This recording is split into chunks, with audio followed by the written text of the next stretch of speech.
Bueno, muy buenas tardes a todos. Para mí es un privilegio estar aquí hoy, ya que yo fui estudiante de esta universidad y sobre todo quiero agradecer a las autoridades como la arquitecta Camacho, al jefe de carrera, el doctor Galloso y a todo el plantel por esta invitación.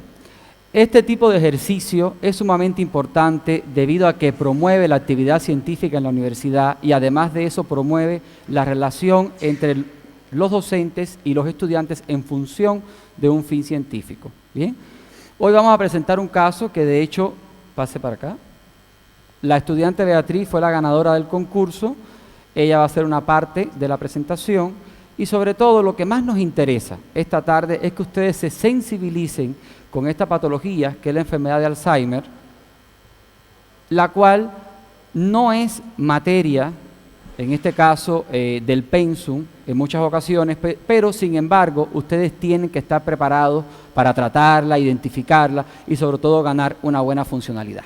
¿Bien? Enseguida vuelve la presentación.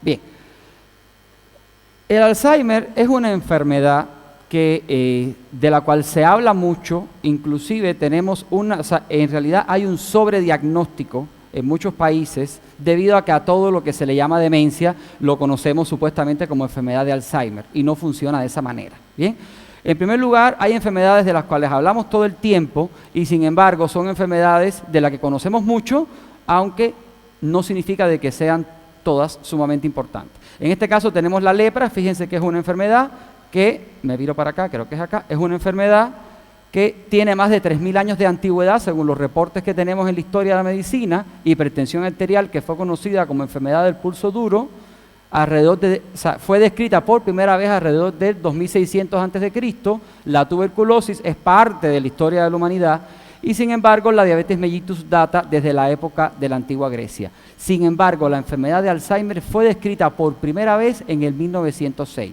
Eso implica que es una enfermedad extremadamente nueva, ya que en materia de medicina, cuando hablamos de alguna patología que tenga o que sea del siglo pasado, es muy nueva. ¿Bien? En realidad, Alois Alzheimer, que fue el que descubrió esta enfermedad o la describió por primera vez, la describió en una paciente que él vio como médico psiquiatra en el 1901.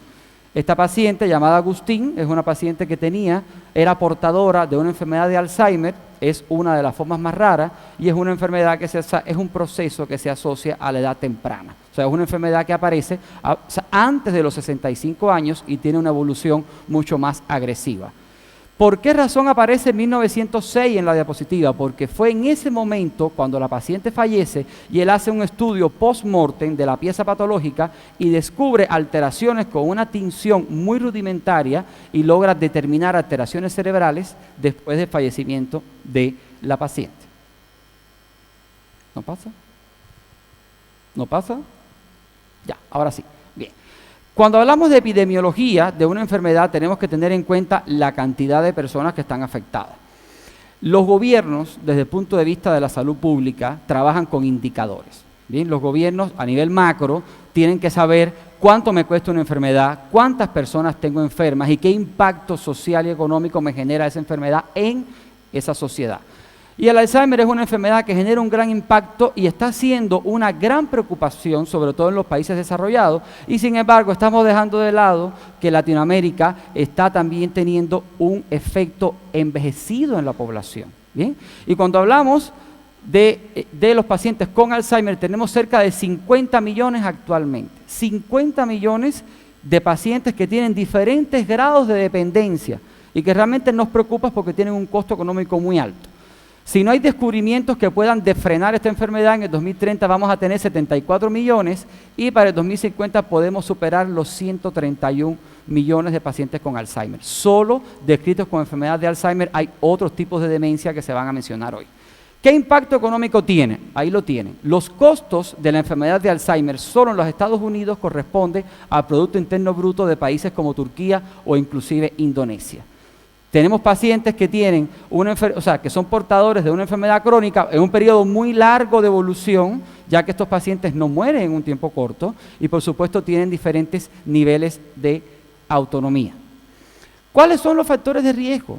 Bien, sabemos que el Alzheimer es una enfermedad incurable, estamos claros, ¿verdad? Sí. Ahora, ¿cuáles son los factores de riesgo? En primero tenemos la enfermedad avanzada. Les explicaba que existe una forma de Alzheimer que se da solamente en el 10% de la población, ¿bien? Y en este caso de la población enferma, y que tiene una evolución más agresiva y puede aparecer inclusive a partir de los 30 años. Por suerte es rara. En la mayoría de los casos tenemos un Alzheimer o aparece la enfermedad a partir de los 65. 65 años no corresponde a un paciente adulto mayor anciano.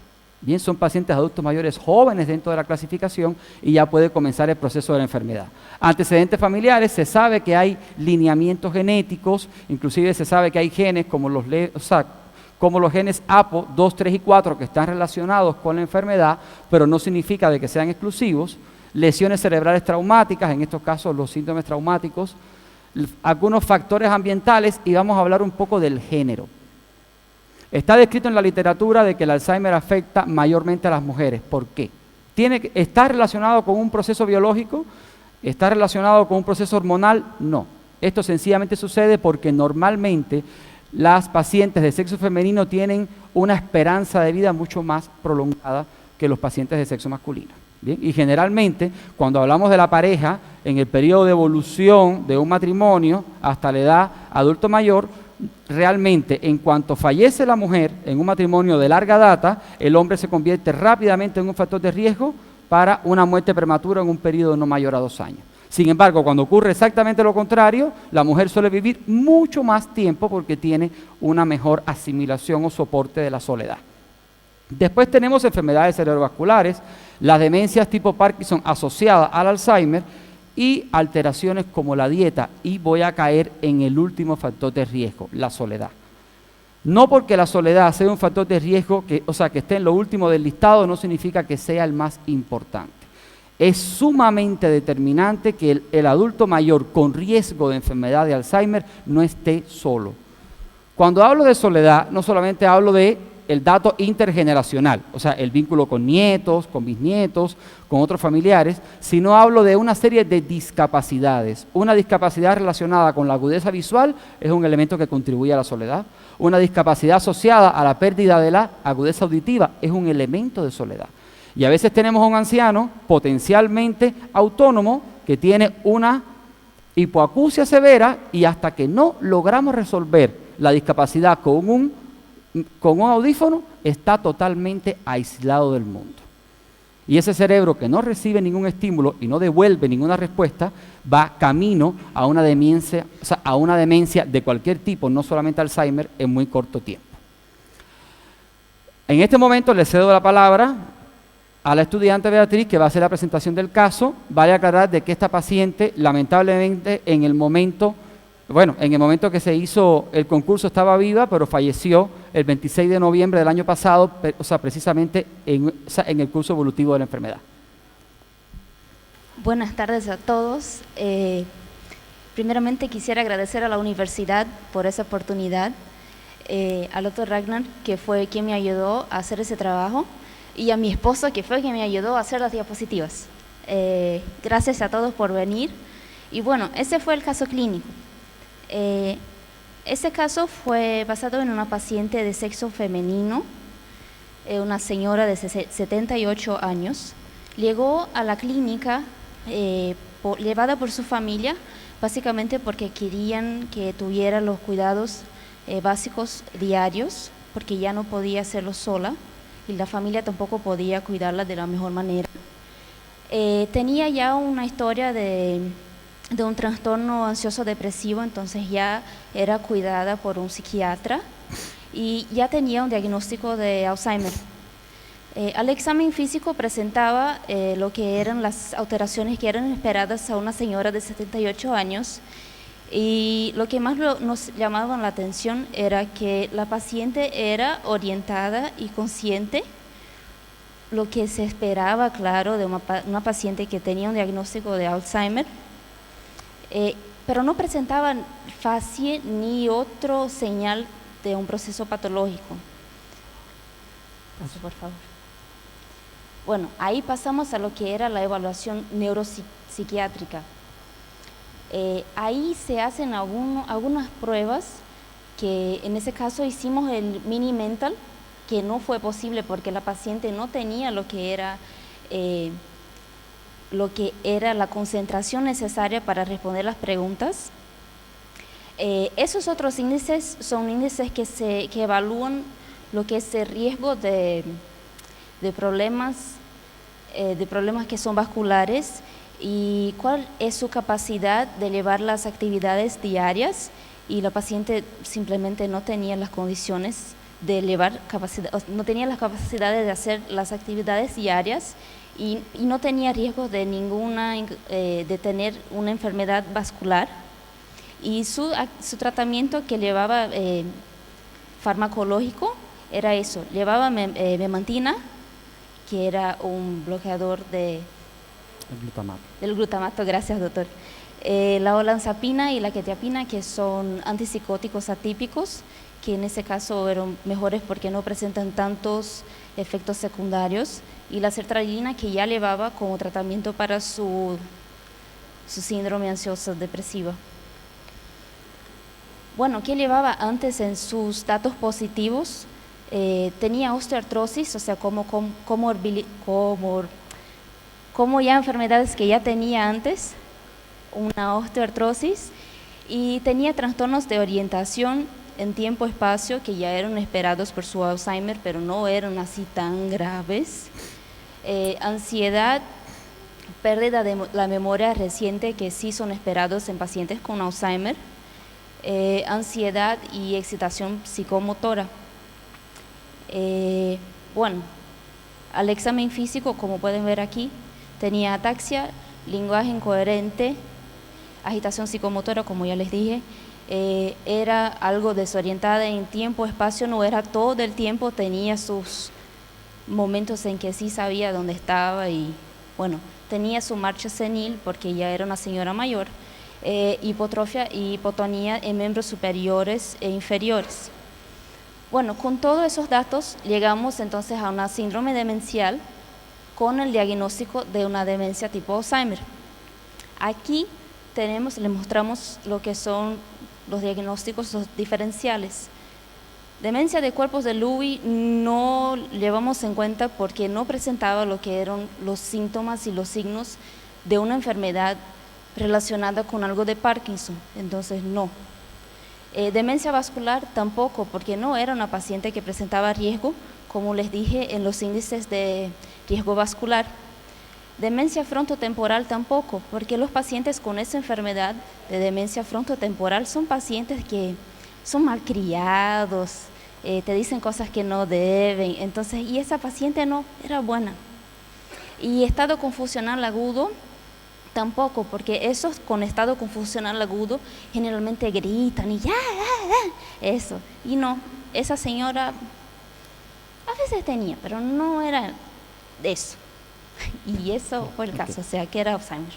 Gracias por la palabra. Ahora, ¿qué sucede con la enfermedad de Alzheimer y por qué razón resulta un elemento tan interesante hoy en día? Hace prácticamente un año, si se dan cuenta, se publicó el último concepto de la enfermedad, y se habla de una enfermedad que se caracteriza por ser un constructo biológico donde los síntomas clínicos, y escuchen este detalle, pasan a un segundo plano, y se habla de los famosos biomarcadores que están relacionados con los depósitos beta-amiloide y la proteína tau. Es una enfermedad neurodegenerativa progresiva, y realmente ese concepto es muy moderno, es espectacular, pero no es aplicable a nuestra realidad.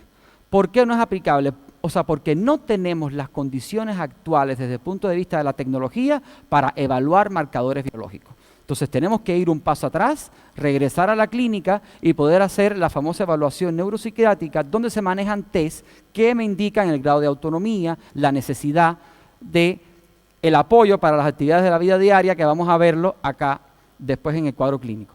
Cuando hablamos de la fisiopatología, está relacionado con 4 teorías fundamentales. La primera, hablamos de los depósitos de las placas seniles basados en la proteína beta-amiloide, que fue lo primero que describió, en este caso, el doctor Alzheimer a su manera. Después hablamos de los ovillos neurofibrilares en proteína tau, la pérdida de la actividad anticolinérgica y, por supuesto, el factor genético. Todos estos elementos son sumamente interesantes, pero ¿cómo yo logro identificarlos a tiempo? ¿Cómo yo voy a saber que un paciente que tenga los factores de riesgo que hablamos actualmente, o sea, hace unos minutos, yo pueda identificarlo como un paciente con Alzheimer antes que comiencen los síntomas? Y eso vamos a ver en unos minutos. En primer lugar, vamos a basarnos en el cuadro clínico. ¿Qué ve el médico de atención primaria para lo que ustedes se están formando?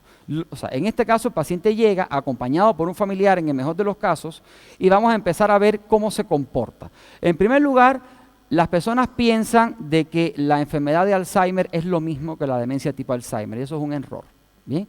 En la primera fase, el paciente está totalmente asintomático. Eso significa de que ya tiene enfermedad de Alzheimer, pero no tiene un deterioro cognitivo. Aún no ha llegado a una demencia. Ese paciente está asintomático, caminando alrededor nuestro, y no tenemos idea del futuro que le viene. En segundo lugar, la segunda fase solamente está relacionada con los olvidos benignos. Aquí tenemos las famosas historias de todo se me olvida, no me acuerdo dónde pongo la llave, no me acuerdo dónde dejé tal ropa, no me acuerdo si vino o no vino un familiar, y sencillamente todo queda en una historia tal vez jocosa, o nos reímos, o sencillamente decimos son cosas de la edad. ¿Bien? Y a partir de la tercera fase es cuando ya tenemos un deterioro cognitivo leve, donde el paciente esta fase tiene una duración de 2 a 4 años, fíjense el tiempo de evolución que lleva, donde lo único llamativo desde el punto de vista clínico es que estos pacientes que todavía trabajan, estamos hablando de un paciente de 65 años aproximadamente, aún trabaja, tiene un descenso del rendimiento laboral. ¿Bien? Entonces, en esta tercera fase, el primero que se da cuenta no es ni siquiera el familiar o el médico, sino su compañero de trabajo, tal vez el responsable de recursos humanos, el que hace las evaluaciones desde el punto de vista del desempeño laboral.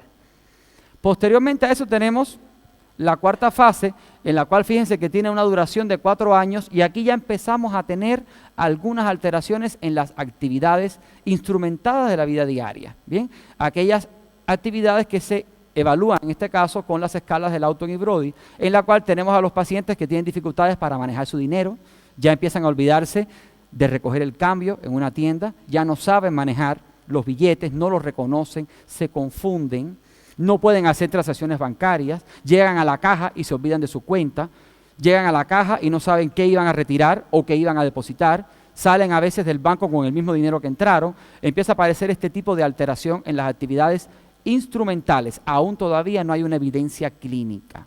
Bien, si a usted, su abuelito de 75 años, se olvida cuánto tiene que depositar al banco, yo estoy seguro que ustedes no lo llevan al médico. No me cabe la menor duda. En este caso, en la cuarta fase, suele confundirse la demencia tipo Alzheimer con la depresión. Lamentablemente, la depresión en el anciano es un proceso extremadamente multifactorial.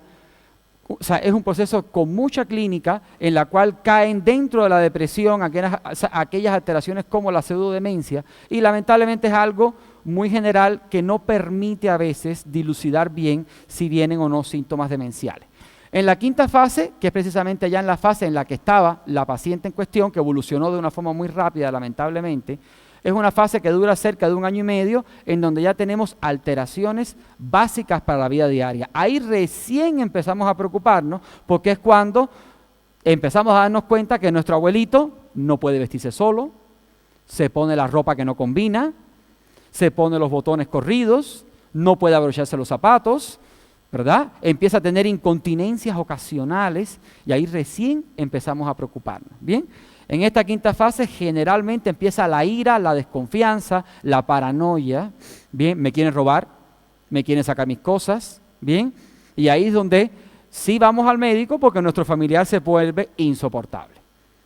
Entonces, ¿qué pasa? Ese abuelito que llega a atención primaria, a donde están ustedes, llega con un cuadro de agitación y lo primero que hacen es darle un ansiolítico.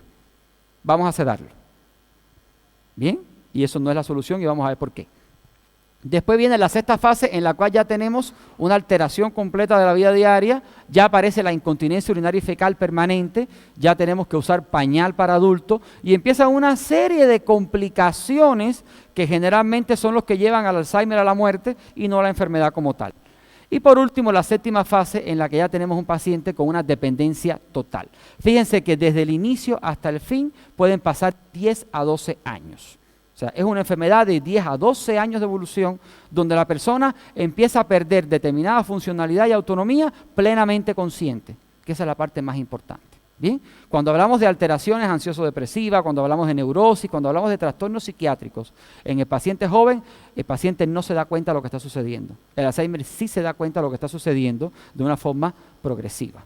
Bien, y por supuesto, ya a la hora de evaluar el estado afectivo ya es más difícil porque ya este paciente generalmente no sostiene la cabeza, generalmente el paciente no establece un lenguaje verbal, aparecen los reflejos primitivos como el reflejo de succión, como el reflejo de aprehensión. Es muy común de que pasemos por al lado de ese paciente y le agarre la mano y no lo suelta, ¿bien?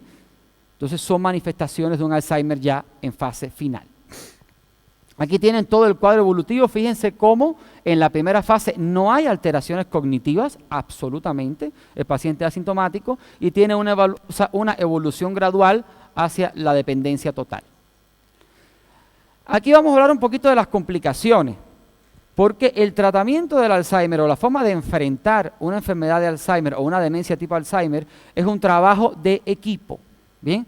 Aquí trabaja el médico, aquí trabaja la enfermera, aquí trabaja el cuidador crucial, que puede ser una enfermera o no, depende de las condiciones de la familia, ¿bien?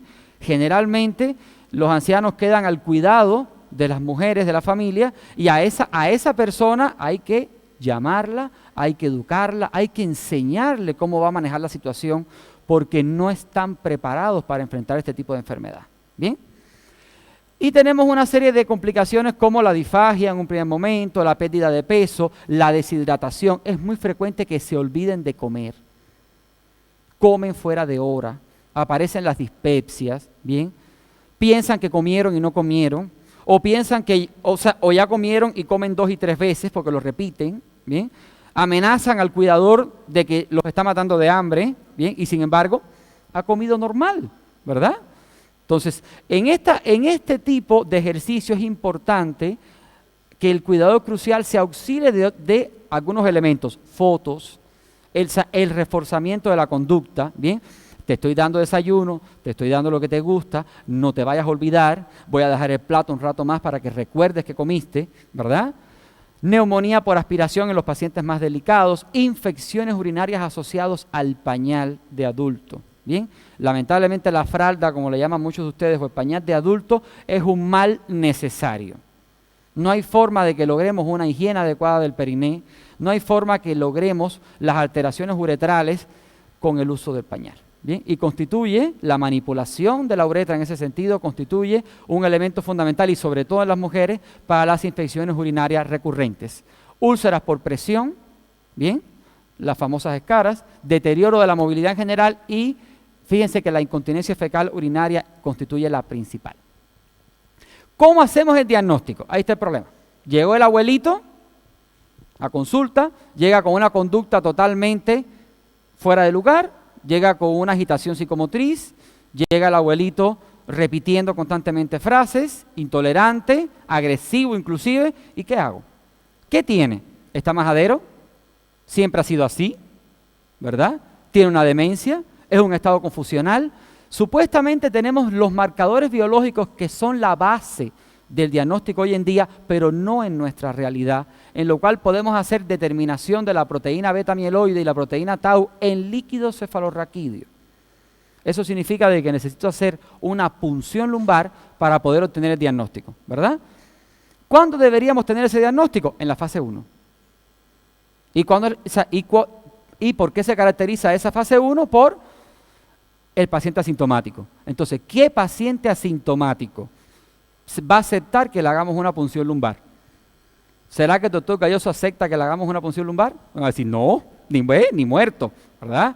Entonces, el objetivo o la ciencia tiene que ir orientada a buscar marcadores biológicos en sangre para poder prever lo que va a suceder y tratar de detener la enfermedad. Hay otros biomarcadores de neurodegeneración que se realizan o que se asocian a un contraste en la tomografía por emisión de positrones. Cualquiera de estos 3 marcadores biológicos solo están disponibles en Latinoamérica, en algunas instituciones brasileñas, algunas argentinas y en Chile. No hay otros países que manejen otros biomarcadores. Si los queremos hacer, hay que obtener la muestra, hay que congelarla y enviarla a los Estados Unidos o a un país más próximo para poder hacer el estudio. Hay otros estudios imagenológicos como la tomografía y la resonancia magnética, pero lamentablemente la tomografía, a veces yo ni siquiera pido la resonancia porque me va a decir exactamente lo mismo, atrofia cerebral. La atrofia cerebral está presente en la demencia de Alzheimer, en la demencia vascular multiinfarto, en la de los cuerpos de Lewy, en todas. Y a veces tenemos pacientes ancianos con atrofia cerebral y no tienen ninguna sintomatología. Están más coherentes que yo. Así que, por lo tanto, se hace por norma, pero no es un elemento determinante. Tratamiento. ¿Qué vamos a hacer con este paciente? Bien. Y aquí tenemos un problema que yo siempre le hablo a los laboratorios que comercializan productos para la demencia, que les encanta hacer visita médica a los geriatras, a los psiquiatras, y no van a la atención primaria. Y este paciente llega por atención primaria. Bien, en primer lugar, el tratamiento médico del Alzheimer, lamento informarles que tiene una tasa de fracaso del 99.7%. Eso significa de que no es efectivo. Bien, es un tratamiento farmacológico de muchos años de evolución que busca frenar o enlentecer el proceso, no busca más nada. Desde el año 98 hasta la actualidad hay más de 100 intentos de creación de nuevas moléculas que nos puedan ayudar a tratar el Alzheimer. En este caso, las que tenemos en nuestro medio y las que más se usan actualmente, tenemos los antagonistas o los inhibidores del glutamato, que están representados por la memantina, que existe en nuestro medio, como el Lucidex de Vagó, como el Eutebrol de Tecnofarma, Mimetis de otro laboratorio más, que son medicamentos que se usan en los estadios iniciales, bien, aproximadamente hasta el estadio número 5, 6, máximo 7, no tiene sentido. Bien, no vamos a tener ningún objetivo con este tratamiento. Y también los inhibidores de la colinesterasa, que son los clásicos, que en nuestro medio tenemos el donepezil, que viene, el donepezil que viene asociado, existe del laboratorio Grunenthal, el más común, y también hay del laboratorio Recalcine, en los cuales el donepezil lo usamos durante la noche y lo podemos usar combinado con los inhibidores del glutamato. Yo quisiera tener la oportunidad de revisar unas 50, 60 recetas de los médicos de atención primaria y se van a dar cuenta que no recetan nada de esto. Lo primero que hacen con el abuelito es darle grandes cantidades de benzodiazepina, como Neurila, Prazolam, Lorazepam, para mantenerlo quieto. Son medicamentos que se impregnan en el sistema nervioso del anciano y lo que hacen es conspirar contra la poca autonomía que le queda. ¿Cuáles son los próximos a surgir? Les cuento de que hay algunas alternativas que estamos esperando con ansias. Laboratorio Roche tiene 2 medicamentos en fase 3, quiere decir que le quedan aproximadamente unos 4 o 5 años para salir al mercado, que son medicamentos que están relacionados con la disminución de la proteína beta-amiloide. Aquí lo tienen el crenezumab y el gantenerumab. ¿Estos medicamentos pueden ser efectivos? No sabemos. Bien. Después de la fase 3 viene la fase 4 y en la fase 4 es la fase post-comercialización. Y ahí de repente, cuando se haga el consumo masivo, pues tenemos de que hay un grupo de pacientes en los cuales ha aparecido una reacción adversa no registrada y hay que sacarlos del mercado. Hay múltiples ejemplos de muchos fármacos en diferentes enfermedades en los cuales ha sucedido eso. Y a la basura, miles de millones de dólares y años en investigación científica. En fase 2 tienen otro que está asociado a bloquear la proteína tau. Nuevas expectativas. Les comento de que en el 2016 salió un informe de Cleveland Clinic en la cual se habla de que han entrado 8 nuevos fármacos a fase 1. Quiere decir que los vamos a tener disponibles casi para mí, porque eso demora por lo menos unos 30 años en llegar al mercado, ¿verdad? Y les comento de que los medicamentos en fase 1, más del 70% mueren en el camino por falta de efectividad o por un perfil muy amplio de efectos adversos. ¿Bien?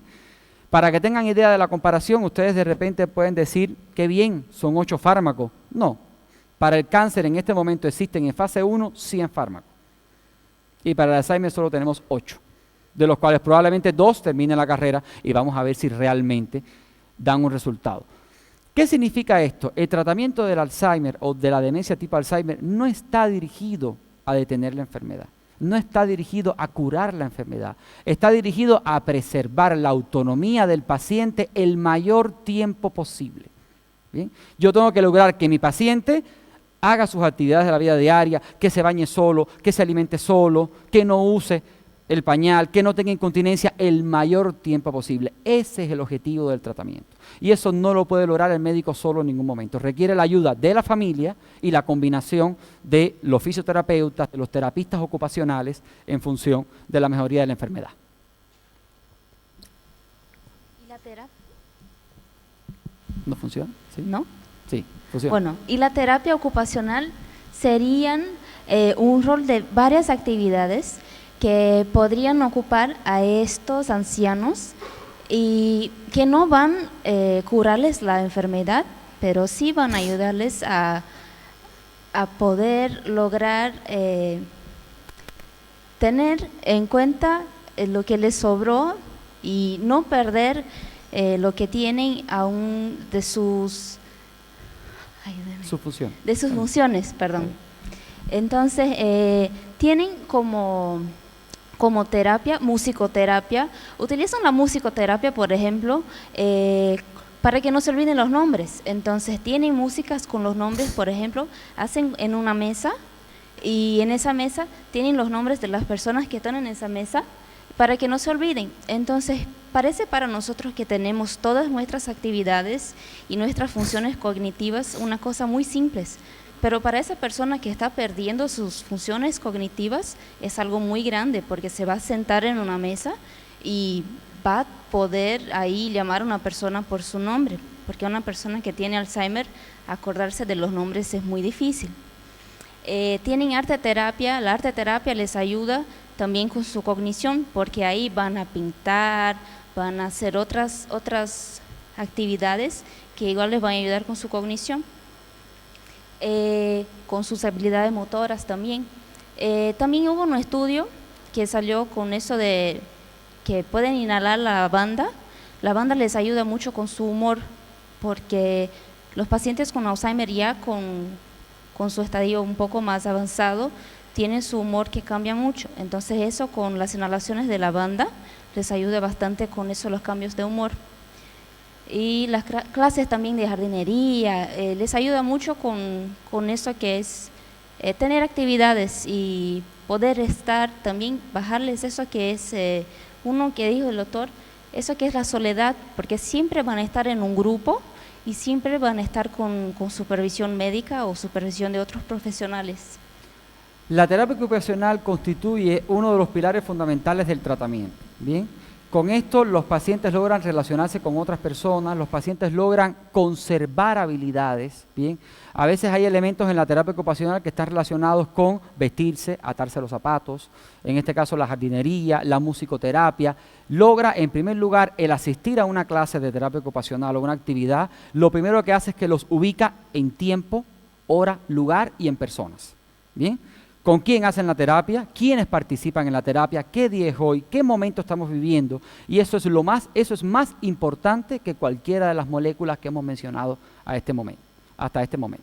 ¿Cómo puedo reducir el riesgo? Si el tratamiento no da muchas expectativas, si la enfermedad no puede detenerse, lo más que puedo hacer es prevenirla.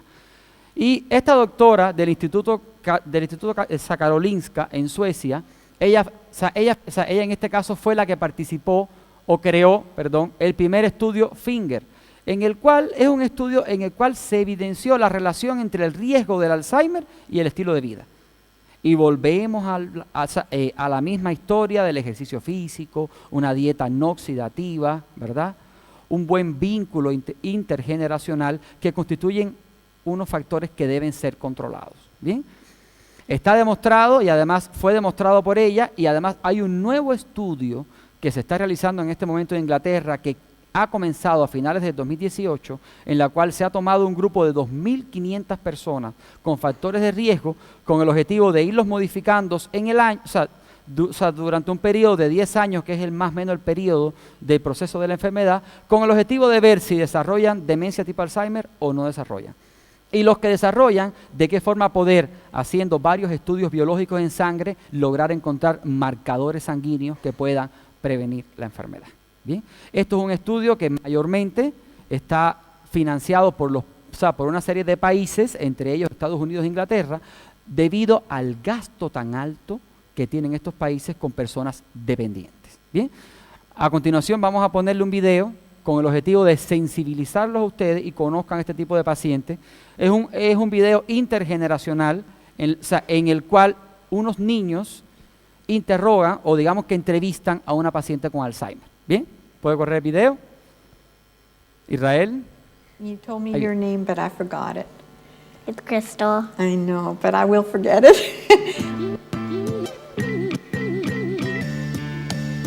Justin, you go ahead. Hi, I'm Justin. Hi, Justin. Nice to meet you. My name's Miriam. Hello. Do you know how old I am? 28? Oh, 28. Oh, I wish. How old do you think I am? 80?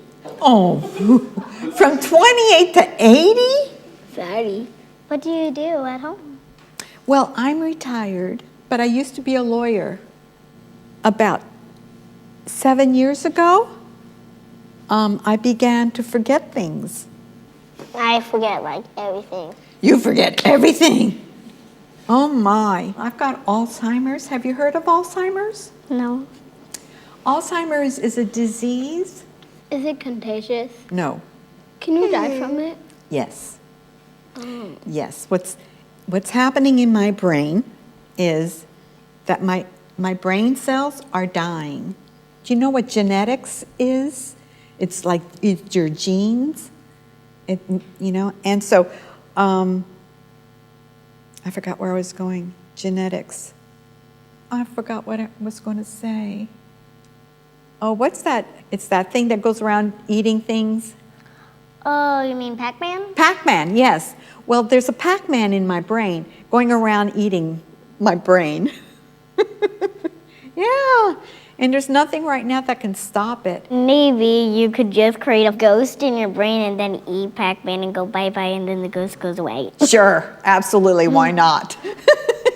Do you ever forget things? When I put the remote down and go to get something, when I come back in the room, I forgot where the remote was. Have to search the entire room.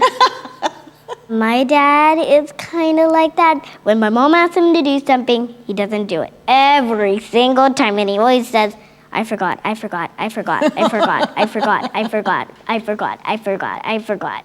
What else do you forget? How old I am, sometimes I think I'm 6. Uh-huh. I create a system. I've got a Google Calendar on my laptop and on my cell phone. My calendar is basically substituting for my brain because my brain isn't working. Have you heard, you know what Alzheimer's is? Yeah, you said that earlier. Ah, yes. It's okay. It's okay.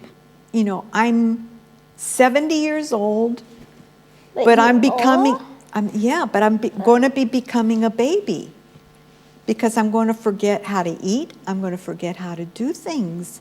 A couple of days ago, I didn't know where I was. It took like 5 minutes for me to figure out where I was in my apartment.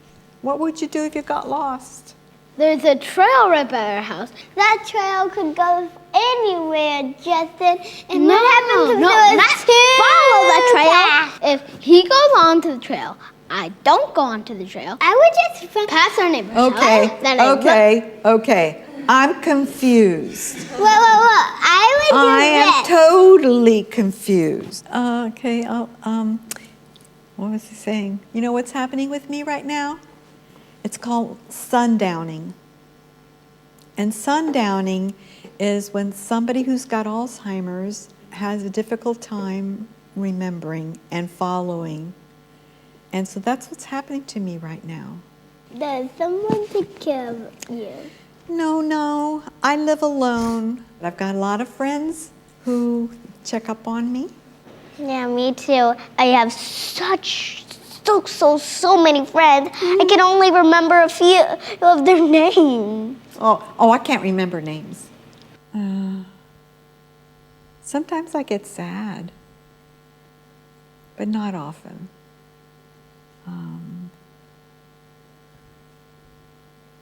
I don't know.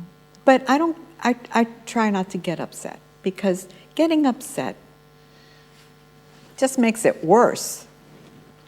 And so I have hope that there's going to be a cure to stop Alzheimer's.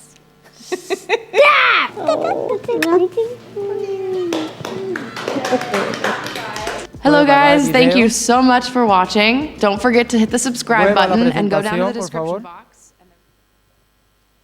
Bueno, la idea del video es que ustedes tengan o adquieran cierta sensibilidad por esta enfermedad y empiecen a reconocer a estos pacientes como personas que tienen el derecho a continuar viviendo de la mejor manera que puedan. Y quiero concluir, ¿no pasa? Ya. Para abajo, arriba, ahí. Con esta reflexión, ¿ustedes creen que el médico de atención primaria está preparado para tratar una enfermedad de Alzheimer? ¿Que está preparado para tratar con un paciente con demencia tipo Alzheimer? ¿Bien?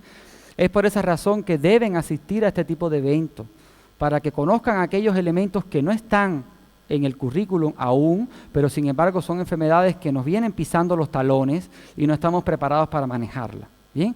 Es importante que siempre tengamos en cuenta que el paciente con demencia, cualquiera que sea su etiología, es un paciente que ha sido un padre, ha sido una madre, puede haber sido un médico, un colega de ustedes, ¿bien? Un profesor, un ingeniero, que ha hecho algo por la sociedad y que merece, en ese caso, una atención adecuada. ¿Bien? Por lo pronto, solo me queda desearlo lo mejor, que estudien este tipo de temas, que lo valoren, que aprendan a manejarlo para que puedan atendernos a nosotros en su momento, ¿verdad? Cuando nos llegue, y posteriormente las próximas generaciones que se hagan cargo de ustedes. Muchísimas gracias y que tengan buenas tardes. Ya está. Ah, no, toma.